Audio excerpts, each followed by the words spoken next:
story of freight. It is the story of how one great railroad handles millions of tons of the thousands of things which we need and desire for our way of life. The chair you were sitting on, the clothes you were wearing, yes, even what you had for breakfast this morning, all at one time were articles of freight. The real story of railroad freight, however, cannot be learned by watching the trains go by. For that, we must go to the yards and terminals where freight to and from some 90,000 American communities is handled, switched, and classified. It is from such places that freight is sent on its way, often for thousands of miles and over the tracks of many railroads, to reach its destination with the sureness of a homing pigeon. To tell our story, we're going to visit many of the Chicago and Northwestern's important yards and terminals in Chicago, the world's greatest railroad center. But first, let us look at a map of the Northwestern system and its connecting lines. Notice the tremendous area between Chicago and the West Coast. These lines represent some 10,000 miles of Northwestern track and many thousand miles more of connecting lines. As we move closer to Chicago, we see a heavy network in the richest part of the Middle West. Much of the freight to and from this area passes through Chicago. Looking down on a map of Chicago, we see many important freight handling facilities. Right near the lake is the North Pier Terminal, home of many industries and warehouses. Here is the Wells Street Station, deep in downtown Chicago. Off to the south is the city's famous Union Stockyards. Here is the Wood Street Terminal, also known as the Potato Yard. And to the right is the Morgan Street Yard, where fresh fruits and vegetables are handled. That big spot clear to the left is Proviso Yard, the greatest yard of them all. So large is Proviso that only a bird's eye view will give us an idea of its scope. So here we are, looking down on Proviso from the north. Even in this one small section of 30 tracks, totaling 28 miles, there is ample room for the longest freight trains. It is to this part of the terminal that cars are brought to go through the electric retarder yard, or as the railroad men say, over the hump. As we glide toward the main part of the yard, we come in sight of the huge freight transfer house, where less than carload freight is handled. To the left of the freight house is the electric retarder yard, which is one of Proviso's points of interest. By means of gravity and remote control, cars are made to roll down a grade and switch to any one of 60 tracks. We shall soon witness in more detail how this fascinating operation is done. How would you like to lose yourself in this forest of freight cars? This vast terminal covers more than 1,200 acres and has almost 200 miles of track. About 128 freight trains leave and arrive here every day. It looks quiet from high above, but down on the ground, this yard is a scene of great activity, in which more than 2,200 employees take part in every phase of switching, loading, and unloading. Proviso even has its own repair yards, where whole cars can be rebuilt. In this yard, a young army of trainmen, freight clerks, and others, expert in specialized services, keep the freight rolling. The transfer house, in which freight in less than carload lots is handled, is so huge that 700 cars can fit under its roof. And how long a train is that? Well, almost 7 miles.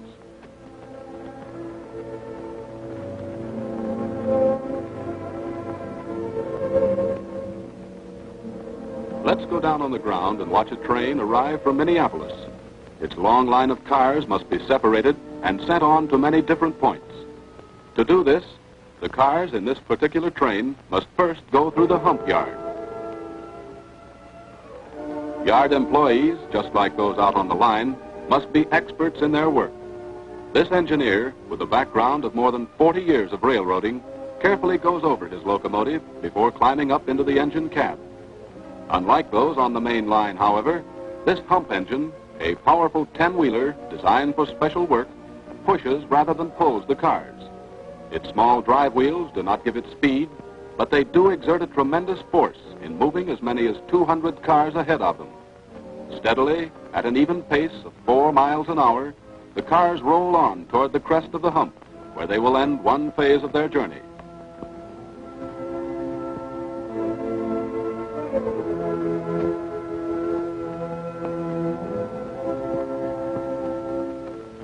As the cars move ahead, they pass an inspector who carefully looks over each one. If he discovers something wrong with the car, he tags it with a bad order slip, which means it must be placed in perfect condition before it can leave the yard.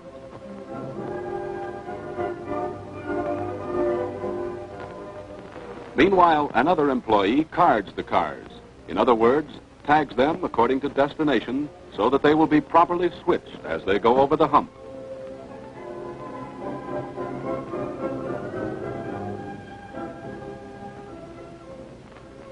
At the top of the hump, a man called a pin puller unlocks the couplings, permitting the cars to roll free down the grade away from the train.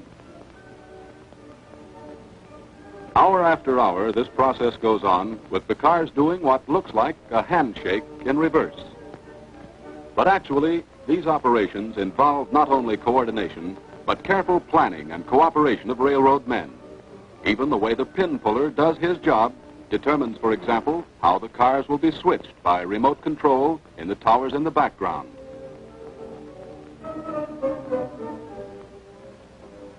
Let's look inside one of these towers where the operator, guided by a teletyped message listing cars, their contents, and destinations, not only switches the cars, but determines their speed, all by remote control. Near the top of the slope, the lead tower man takes over initial control, switches cars to the left or right.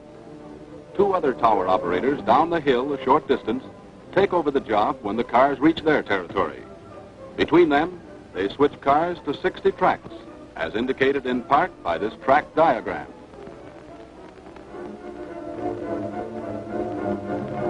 This is the towerman's view of the scene in the electric retarder yard. Let's watch some of these cars come down the grade.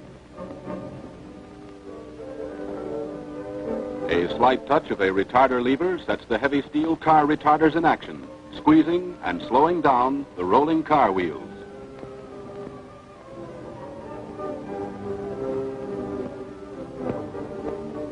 So efficient is this retarder action that a loaded car can be made to slow down, yes, and even stop, while halfway down the grade. It is such controls that assure safe handling of car contents, so that when it reaches the bottom of the slope, there will be no jarring contact with other cars. Up in the hump master's office, the pin puller is supervised by a checker, who also keeps in constant touch with the control towers by means of a public address system. Everyone concerned knows at all times just what's going on. Let's watch some of the cars going downhill, always remembering that their speed and direction are controlled by the towermen. Cars going deep in the yard are allowed to roll on almost unchecked, while heavily loaded cars, with only a short distance to go, are carefully slowed just the right amount. Notice how unseen hands switch them to the right or left.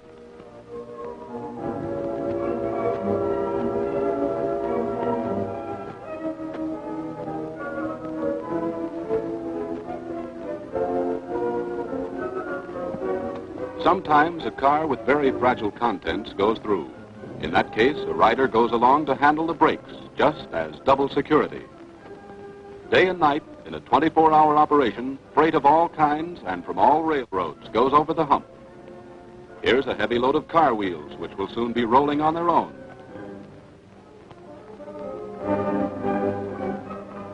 Then a tank car of gasoline. For all we know, this gas may eventually be used in the new automobiles coming along directly behind.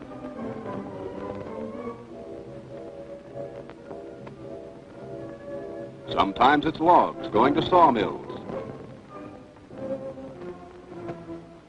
Then along will come a car of steel girders.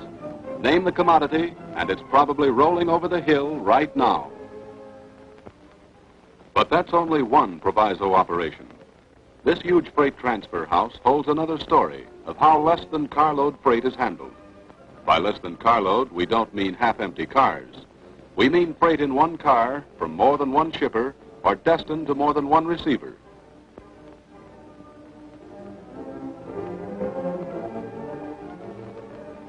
Here is such a train made up of cars from all parts of the United States, which have just been sorted from hundreds of others that have gone over the hump. Each of the 24 tracks in the building is long enough to accommodate a sizable train of at least 36 cars. like the one a yard engine is now backing into the house. To do business in a 21-acre building, you need special equipment like these tractors and trailers starting off in the morning for a busy day. There are 72 such tractors, and believe it or not, 4,600 trailers. These trailers, sometimes in trains of considerable length, follow their tractors as if on unseen rails. A special connection between the trailers, plus, of course, the skill of the drivers, is the answer to how they are made to follow an exact path. They must do this because inside of the building are miles of platforms over which hums the traffic of freight in all directions. On each side of the platforms are cars to be loaded and unloaded, and when the house is full, there are almost 700 cars. Men work fast, for they are paid on a tonnage basis. As they load their trailers, a checker verifies the commodities handled and gives them their papers before they depart. Those papers stay with the freight when it goes into another car or into a waiting motor truck. As each piece of freight is handled, it is also inspected carefully for possible damage. Papers, too, are double-checked to make certain that the routing is correct. Here, each article receives the attention that whole cars receive out on the line. Out on the platforms, the scene is like Santa Claus' workshop just before Christmas. The trucks, with their long trains, wind in and out over the 18 platforms. There are no traffic jams despite the appearance of disorder. The men have their traffic rules, and you'll find them far more courteous to each other than many drivers out on the highways. You'll see soap and hairpins, nylon hose and hardware, cases of food, and here are some sleds for next winter, going for a brief ride down these aisles. Trailers are carefully loaded so that packages will not topple off on curves, and the tractor drivers go at reasonable speeds to prevent damage to the contents of their trains. Occasionally, packages are broken. This is usually due to the use of containers not strong enough to hold heavy shipments, as is obvious in this instance. Notice that the employee counts and checks the contents and then carefully repacks in a sturdy wooden box. As a special service designed by Northwestern to help speed the freight, damaged containers are repaired or replaced when necessary without additional cost to the shipper, regardless of who is at fault. Even a steel drum discovered to be leaking is ingeniously sealed with this special tool.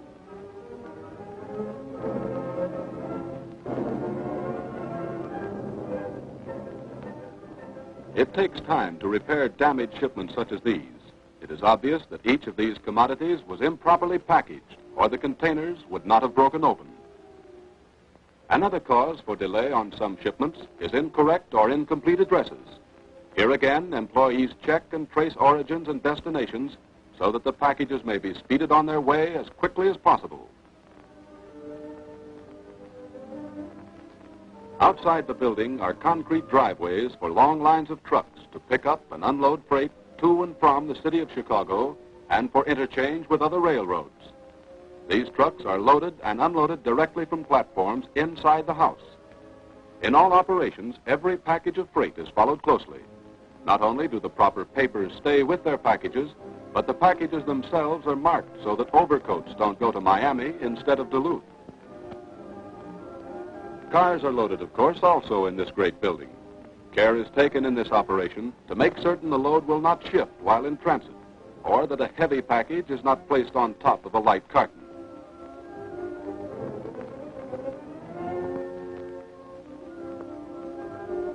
Anything that might roll or shift is securely blocked and fastened so that it may travel safely.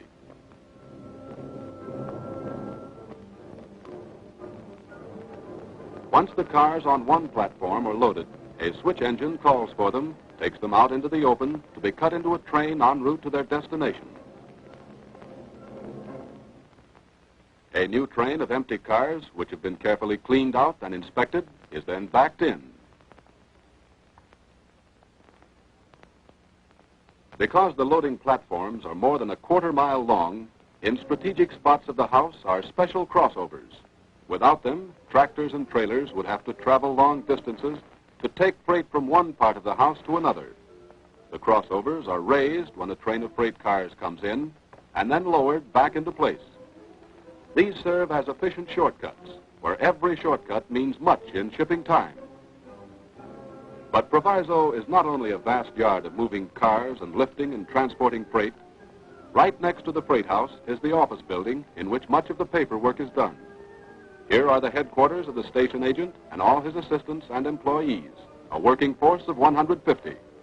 Every carload of freight passing through the yard and every package handled in the freight house is kept on record in this building. Rate clerks are busy with their highly specialized tasks. It is natural that filing is extensive in such an office because the proper papers must be instantly available when needed. Waybill pouches are made up for each outbound freight car, some of them representing hundreds of packages. Messages and bills can be sent quickly from the office to many points in the yard in pneumatic tubes. A teletype system offers rapid communication, not only in the yard, but also between the office and the general offices in downtown Chicago, the Wood Street Terminal, and the Pacific Fruit Express offices. Just outside the freight house is a 10-ton electric crane for handling heavy shipments. Notice how its electromagnet picks up steel girders and deposits them gently and neatly on the waiting trailers.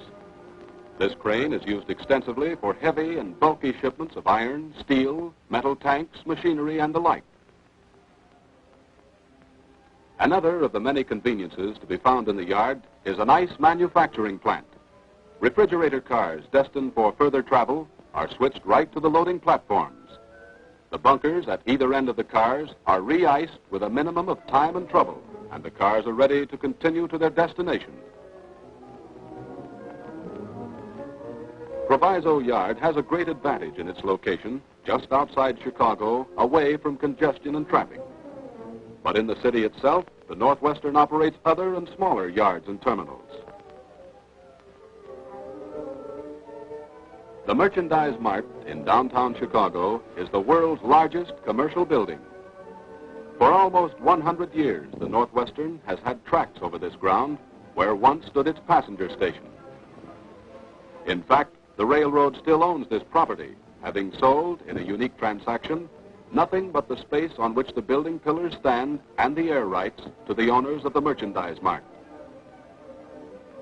Underneath this huge structure is located one of the largest freight terminals in the city, with freight platforms like those at the Proviso Freight House. Day and night, switch engines are kept busy moving cars in and out to the ground level of this tremendous building. The tracks do not end in the building, but continue right through and on toward the lake.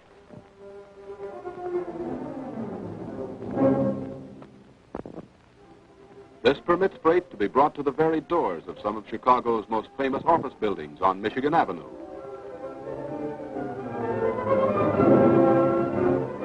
Eastward and under the broad boulevard, the tracks run past the shadows of beautiful skyscrapers, huge warehouses, and a variety of food products plants located in the North Pier Terminal area, a section of the city where the pulse of commerce beats steadily.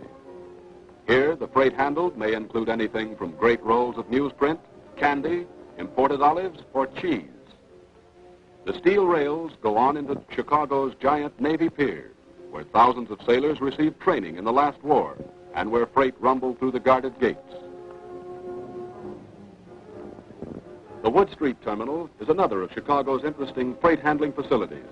It is the world's largest potato yard, and that's an appropriate name, for more than 500,000 tons of spuds pass through Wood Street annually. They come from every state in the Union to be purchased or sold by brokers and dealers, either for Chicago markets or reconsignment to other cities. Every morning, dealers gather here to buy and sell as much as 70,000 bushels of potatoes. On the wall each day are listed the numbers of cars of potatoes that have arrived and are in the yard and the states where they originated.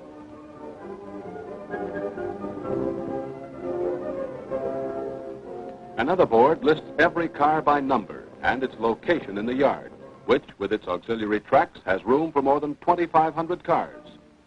Brokers can tell quickly, by means of the listing, just where every car is located.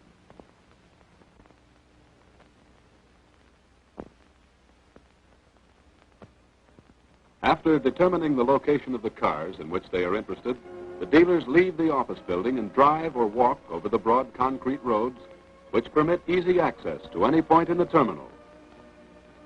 Yard employees have already opened the doors of all newly arrived cars so as to permit easy inspection of the contents. From car to car, the dealers go, checking the quality and grading of the potatoes. They spend as much time discussing the good or bad points of the potato as art connoisseurs might over some world-famous painting. But after all, the potato is one of the most important items in the daily diet of the nation. Here is a car of fine Idahos in the 10-pound special pack, which makes it easy to judge condition and quality. They're really beauties, aren't they? The national reputation of the dealers and brokers who operate in this yard has been built up and maintained by the very thoroughness with which they do their work. Soon these very potatoes will be delighting housewives in Chicago or Baltimore or whatever city to which they may be consigned. Other vegetables with good keeping qualities, such as cabbages, onions, and so forth, also arrive in this yard. This dealer literally leaves no cabbage unturned in his inspection of the sack he had selected at random from the car. The open sacks left by the dealers are all securely coopered by a corps of railroad employees who see that everything is left in good order before the cars are closed for later shipment or unloading. These men, who seem to be wandering casually around, not far from one of the rows of telephone booths, which are located here and there around the yard, are among the largest potato operators in the country. They are in the midst of actual trading operations. What appears to be a chance meeting with a few words and some scribbled notes may be the buying or selling of from 1 to 20 or more carloads of potatoes. Besides supplying Chicago, the Midwestern territory, many cars are shipped east and south, often as a result of long-distance calls received right here. Trucks are able to back up on the concrete drives to the very doors of cars for quick and easy unloading.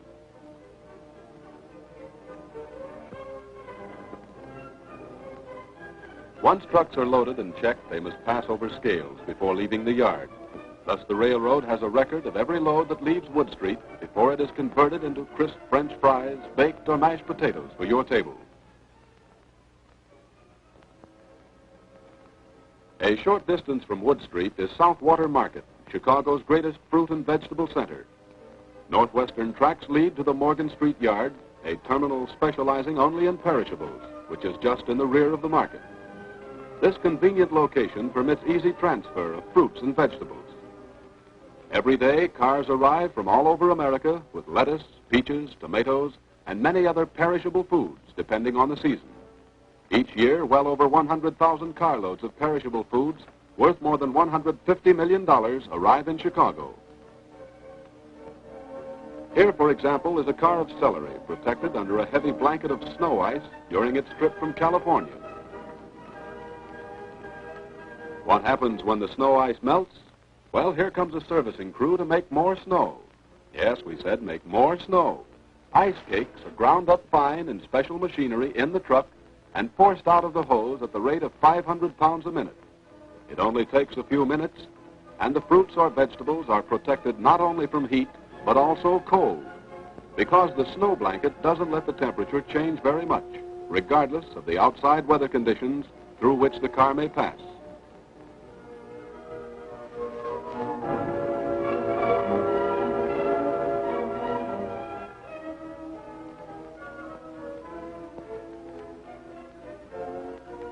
In the same general vicinity of Morgan and Wood Street terminals is the Chicago Fruit Auction Sales House, where hundreds of carloads of crated oranges, pineapples, and other fruits are sold to wholesalers.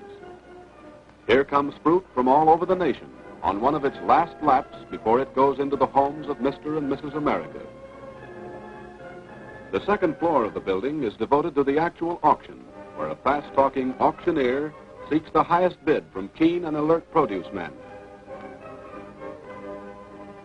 To the amazement of the casual visitor, the auctioneer, who has a jargon understood only by the initiated, always has the situation under complete control. But here's another terminal, the Northwestern Stockyard at West Chicago, often called the Livestock Hotel. More than 1 million head of cattle and sheep pause here each year, before going on to the packing houses of Chicago and other cities. Here they are fed and rested, yes, and even fattened. These sheep, incidentally, came from many far western states, but they certainly don't look homesick. This particular flock has been here only a few days, but rest and good food has made it ready for the market. It's only a short train ride from West Chicago to the great Union stockyards of the city. This is the end of the line for millions of head of livestock that have been fattening on corn in Iowa or roaming the range of western prairie and mountain country. Once they enter these pens, the cattle, sheep, and hogs are only a short time from becoming thick, juicy sirloins, lamb and pork chops, and the many other meat cuts that have made the American dinner table the envy of the world. Stock cars are pulled directly to the platforms and chutes where cattle and other livestock are unloaded quickly and efficiently. Simple as the job may seem, it requires skill of a kind for which the American railroads and their employees are famous. The railroad man is not a farmer, but he knows how to handle farm animals because that is one of his jobs.